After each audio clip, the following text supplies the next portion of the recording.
Hello, this is Tim Rowark, and I'm here with Mike Bennett from Hamilton, and he's going to do a brief overview and discussion of the Hamilton G5 ventilator. Good morning.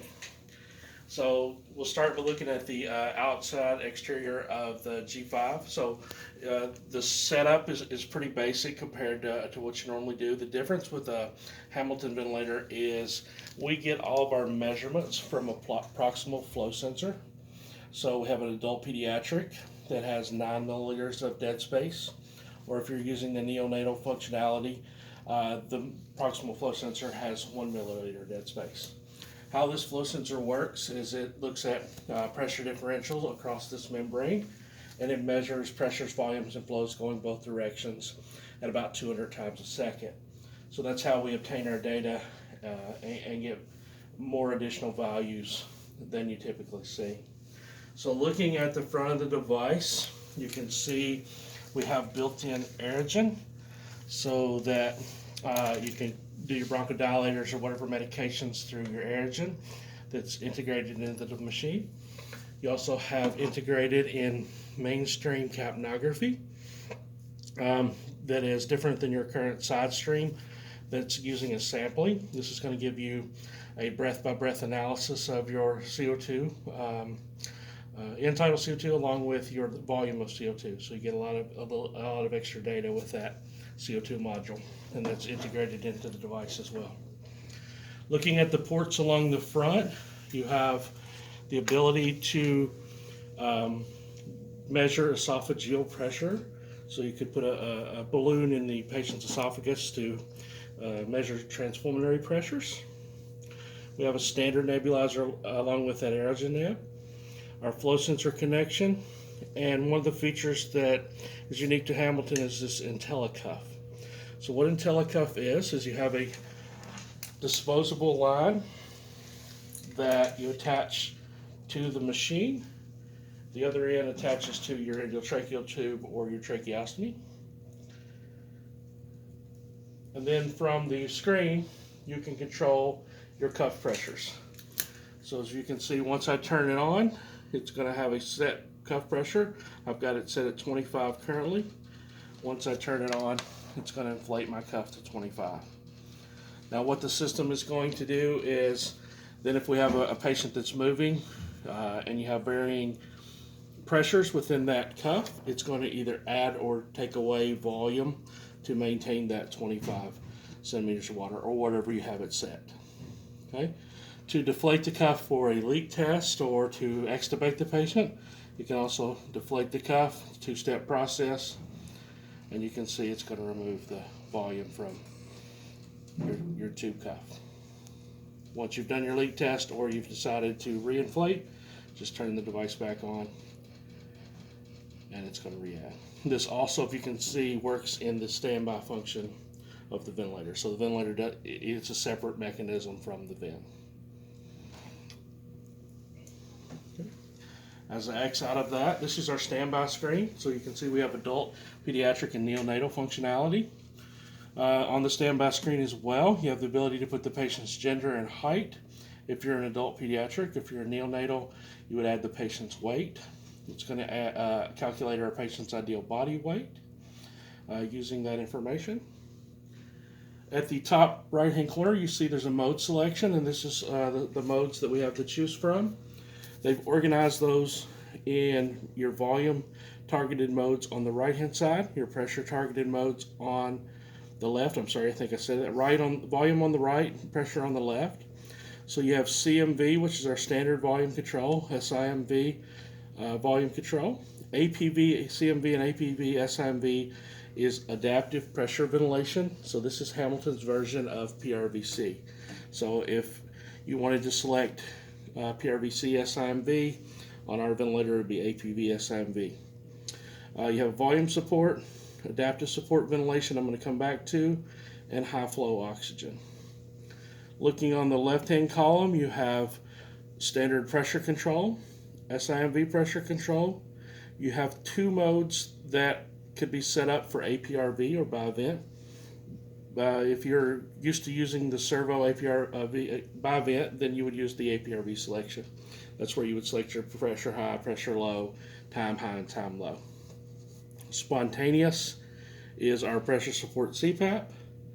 And then we have your non-invasive selection. So you have your non-invasive without a rate and your non-invasive with a rate. So to select the mode, we're just going to continue, and you can see it brings up all of our settings for that particular mode. We can alter those as needed. Once we have the settings the way we want, we confirm, and you can see our mode change in the top right hand corner. So everything the clinician is setting, modes, settings, and alarms are all on that right hand side. Okay. So let's go ahead and we'll hit start. Once we attach our patient, start ventilation, and then we can see the screen. Okay. Again, once you get the screen started, again, everything on the right hand side is what you're setting. Some additional tabs have now appeared. A patient tab where we can adjust that patient's height if we've measured and realized we didn't have it in the beginning. Okay. We can hit controls to get back in to alter our settings, or touch alarms to adjust our alarms. Okay. On the left hand side is where we have all of our patient monitoring data. So you have the 5 main parameters. One of the main parameters that we have is based on that height that you incorporated into the setup. We can see what milliliters per kilogram of ideal body weight we're ventilating with, if you're targeting that. Now the column in the bottom can be adjusted to whatever. I'm going to adjust an alarm real quick. Can be scrolled through to whatever you would like that parameter to be, or that section to be. If you touch the monitoring in the bottom left hand corner, that brings up all of your data, and you notice that it's in rows, and that's what you can add to this bottom section, is whichever row is more pertinent for your patient at that time. Or you can just hit the monitoring tab to see all of those values in one screen.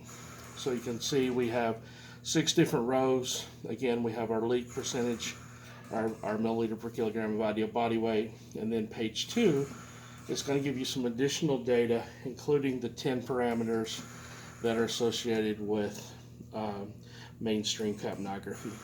So if we actually had some CO2, we would see some data in those areas. Okay.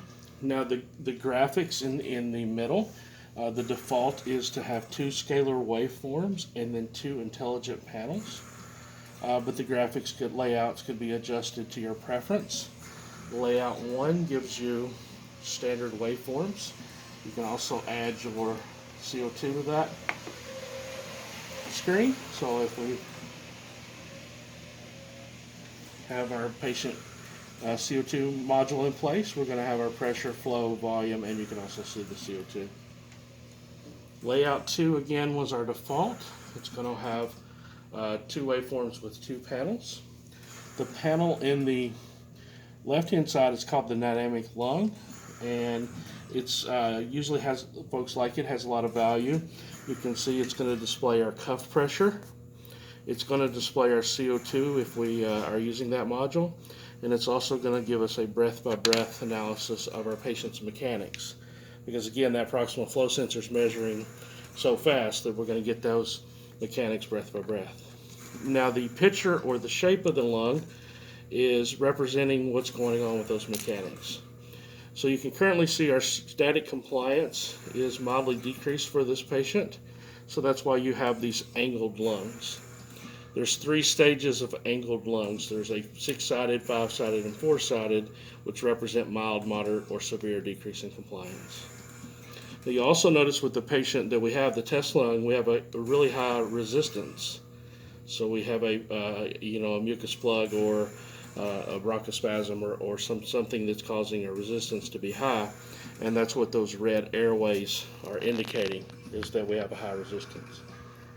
So I'm going to modify our test lung to normalize that so that you can see the changes that would occur with a changing patient condition. So again, this is the numbers are breath by breath analysis, but the picture is a 8 breath average. So over the next few breaths, you should see that picture change to the current conditions.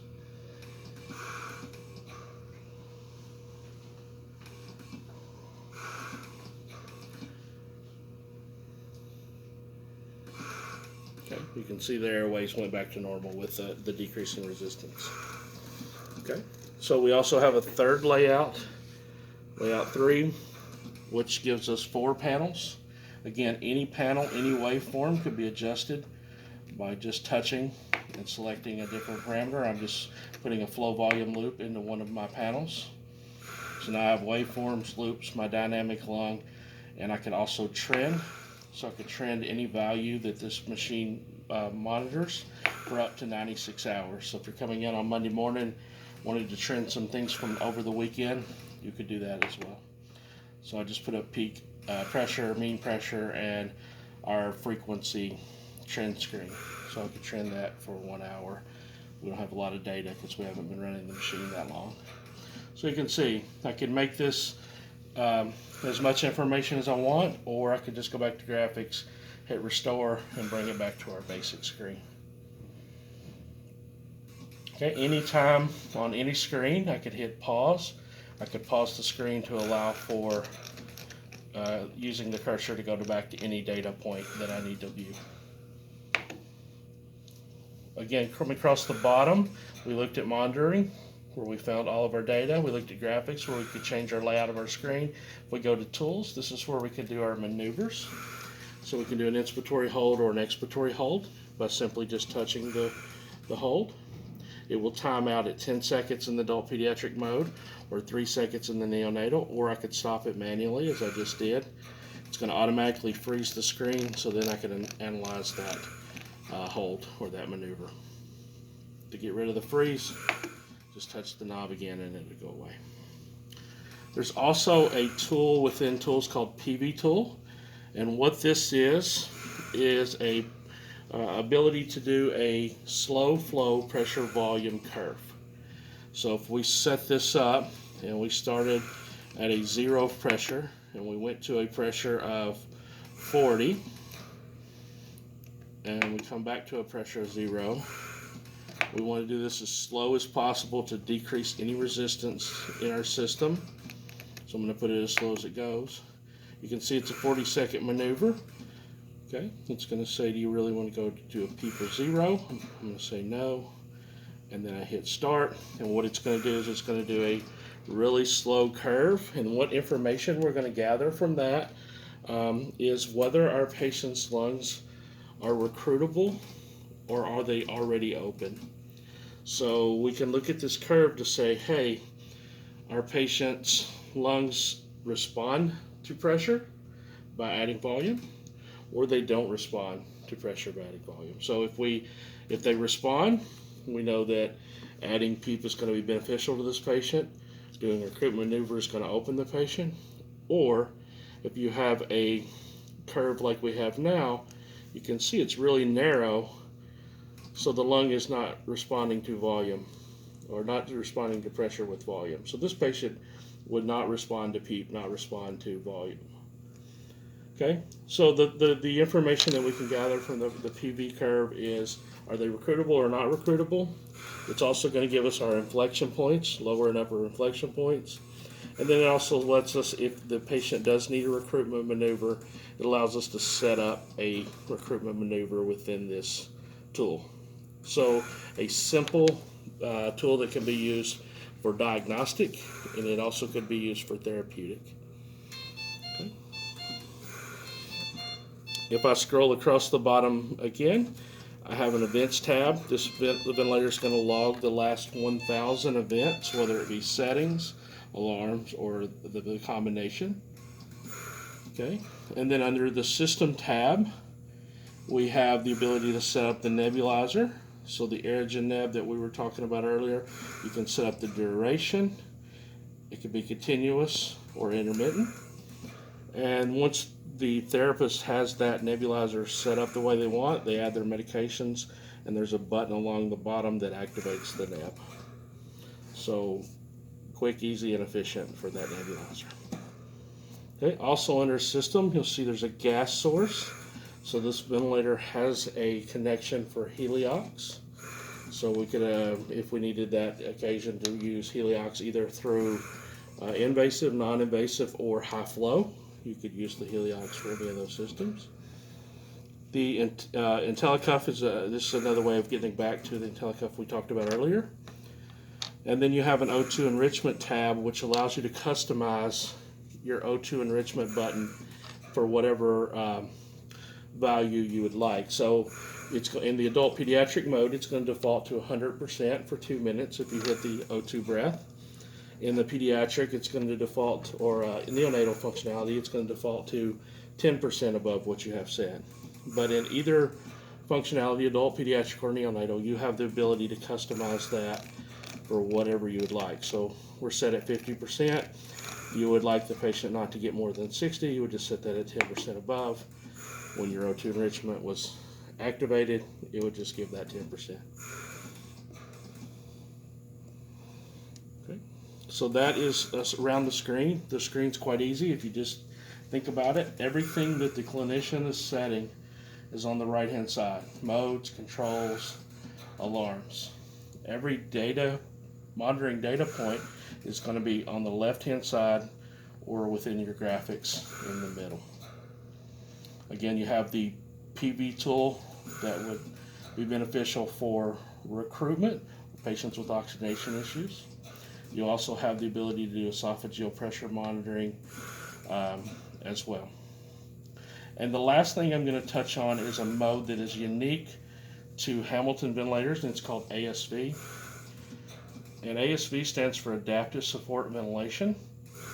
And what this mode does, as you can see when I pull up the selection, it gives me a predicted minute ventilation. So based on the ideal body weight, the height and the ideal body weight that you've entered at the beginning of setup, it's going to predict a basal or normal ventilation for that patient based on their size. What you as a clinician is going to do is, instead of setting a rate and a tidal volume or a rate and a pressure, you're going to set a percentage of that minute ventilation that you want the patient to receive. So typically, if you don't know what the patient's history is, or if they're intubated for airway protection, we're going to probably start at 100%. They're going to get their normal ventilation.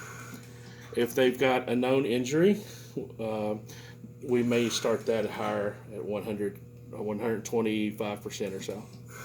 Or if we're coming from a conventional mode, we would just match the minute ventilation from the conventional mode. You still have your PEEP and your oxygen settings. Once we confirm this, we're in ASV, and I'm going to switch us to a different screen called the ASV monitor. Because what ASV is going to do now is, you're putting a minute ventilation, it's going to do 3 test breaths, and it's going to gather information on the patient's lung mechanics. And it's doing that by using the patient's resistance, compliance, and time constant. And then it's going to choose, of the combinations of rate and tidal volume to achieve that minute ventilation, which is the safest for that patient, which is going to decrease the least amount of, or going to expend the least amount of energy, and which is going to be use the least amount of pressure. So you can see with our current patient condition, we have a target minute ventilation of 7.1. We put in 100% of that. Based on these mechanics, a rate of 17 and 419 is the target. So then at this point, you can see all of our breaths are controlled. We're in PRVC, and the ventilator is just going to adjust the pressure up or down to achieve those targets. So also what the machine is doing on a breath-by-breath basis is continuing to look at those patients' lung mechanics to say, okay, do we have a change of more of a restrictive pattern or an obstructive pattern? And if it does, it's going to change that rate and tidal volume combination to maintain safety for that patient.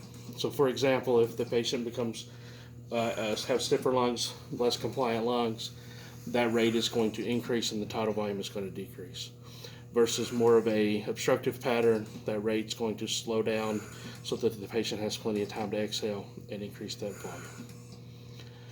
The other thing that's going to happen with this mode of ventilation is If the patient wakes up and begins to overbreathe or to trigger the ventilator, it's going to automatically switch to a volume support ventilation.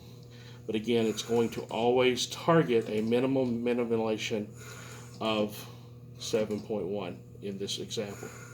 So it's going to be controlled if the patient is not breathing, or spontaneous if the patient is breathing, with a mandatory minute ventilation. So when it's in the volume support mode of ventilation, the spontaneous, if your patient starts to wake up and breathe deeper, it's going to also reduce that pressure support level to a minimum of 5 above PEEP. So essentially, if you put a post-op patient, for an example, onto ASV, it will put them into a PRVC mode with a targeted tidal volume and rate based on their lung mechanics. As they start to wake up, it'll transition them seamlessly to a spontaneous mode all the way down to an SVT and ready for extubation. Okay, so a closed loop mode of ventilation with a guaranteed minute ventilation that the clinician sets is kind of the high level of ASV. Okay, so that's kind of the invasive portion of the G5 ventilator. If you think about the non-invasive portion of it, the ventilator has the same setup. The mask could be attached to the flow sensor, and you would just select your mode, either non-invasive with or without a rate. So I'm choosing with a rate, so I have a timed rate along with my pressure and my PEEP. Okay, so the ventilator compensates for up to 60 liters of leak on inspiratory, and it adjusts the sensitivity with that leak compensation to make it easier for the patient. Now, to use high flow nasal cannula, the ventilator has to be placed in standby. Okay, place the high flow mode on, and you can see we have a flow and an oxygen setting. We confirm that, and we would just add our interface by just removing the inspiratory limb of the circuit, adding our high flow cannula, adding start therapy, and we're off to the races. So you can see we're delivering high flow with a simple circuit adjustment. It has an obstruction alarm, so if your patient rolls over onto the tubing or puts it in their mouth and bites on it, it's going to give you a check interface alarm for that obstruction.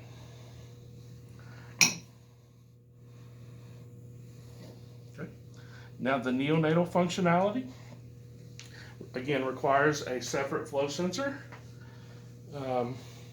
and circuit. But if we choose the neonatal and look at the modes, the modes that are no longer there are your fixed flow volume control. But what we add now is the ability to do nasal CPAP with or without a rate. So if you wanted just nasal CPAP, you would just reduce your rate down to as low as it'll go, and then you could reduce your pressure support to 0, and we're on CPAP. Or you could add your rate for NIPV as desired. So with that, that's the only difference in the mode selection in the neonatal is you don't have the volume control and you have the nasal CPAP option. Now the dynamic lung that I talked about with the lung mechanics doesn't exist with the neonatal functionality. So that graphic is not there as well. But other than that, your monitoring are the same with neonatal versus adult pediatric. Okay. Any questions, Tim, or anything else that you feel like I should cover? So the mode that we're in right now would be consistent with SIMV PRVC? Yeah, like if I was going, it'd be APV SIMV. Okay. I switched it to CMV, but yes, APV SIMV would be your equivalent to SIMV PRVC. What's the equivalent to SIMV pressure control? Okay, it would be your PSIMV. You can see I'm in pressure SIMV now. Good deal. Again, with our ventilator, it is a PEEP compensated ventilator, so all pressures are above PEEP. So currently I have this patient on a 15 of pressure control, 5 of PEEP, so my total pressure would be 20 for this patient. Okay, Mike, that's all the questions I have. Great. Tim has my contact information, so if anybody watching this video has questions or something I didn't cover, or you'd like to see the machine, please reach out to us and we'll get that answered. All right, great. Thanks, Mike. Thank you.